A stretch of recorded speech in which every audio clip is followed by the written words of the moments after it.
श्री गणेशाय नमः। विघ्नहर्ता गणेश जी को हमारा नमस्कार है। भक्तों, हम बताएंगे आपको कब गणेश चतुर्थी का व्रत किया जाएगा फाल्गुन मास में, इसकी पूजा की विधि, चंद्रोदय कब होगा, इसके बारे में संपूर्ण जानकारी आपको दी जाएगी। जो गणेश चतुर्थी है फाल्गुन मास की, उसको हम कहते हैं द्विजप्रिय संकट चतुर्थी। यह द्विजप्रिय संकट चतुर्थी के नाम से जानी जाती है। 5 फरवरी 2026 दिन वीरवार को संकट चतुर्थी व्रत किया जाएगा। द्विजप्रिय संकट चतुर्थी का खास महत्व होता है। हर महीने की कृष्ण पक्ष की चतुर्थी तिथि को संकट चतुर्थी व्रत रखा जाता है और जो शुक्ल पक्ष की होती है उसे विनायक चतुर्थी कहते हैं। धर्मशास्त्रों में बताया गया है, इस दिन विधि विधान से पूजा और व्रत करने से भगवान गणेश अति प्रसन्न होते हैं और जीवन में सुख समृद्धि का आशीर्वाद देते हैं। द्विजप्रिय संकट चतुर्थी पर भगवान गणेश की पूजा और व्रत के साथ साथ चंद्रदेव की भी उपासना करने की विशेष परंपरा है।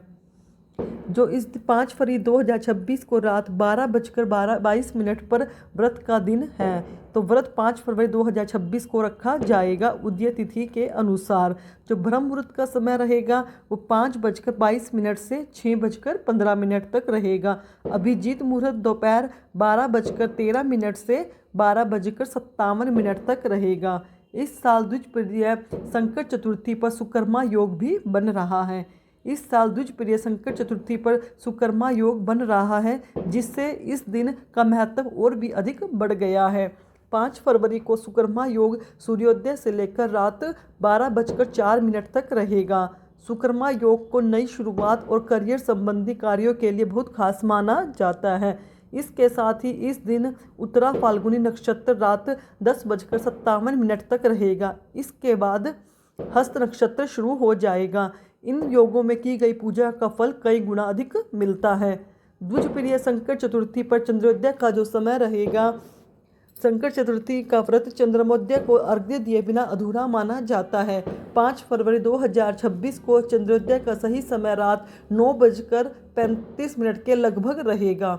ऐसे में इस समय आप चांदी के बर्तन में जल, दूध और अक्षत लेकर चंद्रमा को अर्घ्य दे सकते हैं और अपना व्रत खोल सकते हैं। संकट चतुर्थी व्रत की पूजा हमें कैसे करनी है? कल आपने सुबह नहा धोकर सुबह ब्रह्म मुहूर्त में स्नान करना है और स्वच्छ वस्त्र पहनने हैं। मंदिर और पूजा को साफ करना है। हाथ में जल और व्रत का संकल्प करें। चौकी पर पीला कपड़ा बिछाकर गणेश जी की मूर्ति की स्थापना करें।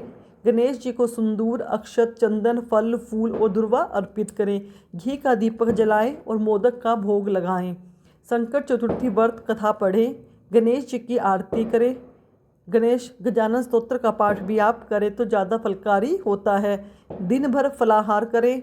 रात्रि में चंद्रमा को अर्घ्य देकर ही अपने व्रत का पारण करें। संकट चतुर्थी का धार्मिक महत्व। संकट चतुर्थी को भगवान गणेश जी की विशेष कृपा का दिन माना जाता है। यह व्रत जीवन के सभी संकटों को दूर करने वाला कहा जाता है। इस दिन व्रत रखने से बुद्धि, सुख, शांति और समृद्धि प्राप्त होती है। व्रत उदय से चंद्र दर्शन तक व्रत का पारण नहीं होता, उसकी चंद्र दर्शन के बाद ही व्रत का पारण करना होता है। जो संकट चतुर्थी का दिन होता है वह सभी संकटों का नाश करके गणपति बप्पा से आशीर्वाद पाने का दिन होता है। व्रत का फल तभी मिलेगा जब चंद्रमा के दर्शन के बाद श्रद्धा से आरती और पारण करेंगे। भक्तों, यह मैंने आपको बताया कि चंद्रोदय कब होगा, कैसे व्रत करना है, इसकी जानकारी आपको दी।